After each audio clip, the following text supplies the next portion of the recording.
People do not die of AIDS in the States. They do in Zambia all the time. Little Christina that we brought today, the day started with us going to her village.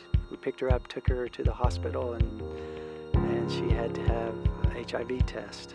And the little girl, when they pricked her, you thought she was dying. She was just crying and crying and crying. And it broke our hearts because I'm sure she's had enough time in her life that her heart's been broken.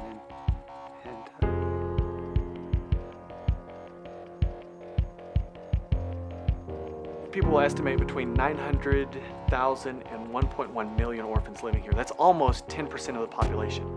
We try to teach them that the way their parents have passed away have done because of sexual immorality.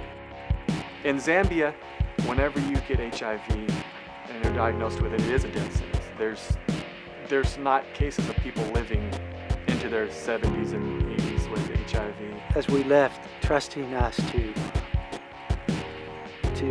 take her back to her home, but not realizing that she was going to a new home. With the care that we are able to give to these children, we can lengthen their lives significantly. We feel like with medical coverage that's available and good nutrition and proper care here, that our kids can live fairly normal lives.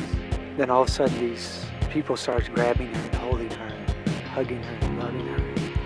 To see her response from yesterday with no grin, no smile, to seeing a little girl that probably hadn't smiled in a long time, seeing her sheepishly smile a bit, maybe a little afraid, but yet realizing that these people love me. We're not interested in just housing a bunch of kids and feeding them and then throwing them back out into society without properly equipping them. And we want to make sure that we are doing things the right way. We want these kids to be great. We want these kids to go into their own country and make a difference. And it's not just getting them through school and letting them go, so to speak. It's teaching them to take pride in what God has given them and live out what God's planned for their life. And when she leaves here, this is her home, and we are her family. And it's nice for us to talk about the kids who are here and how their lives have been changed.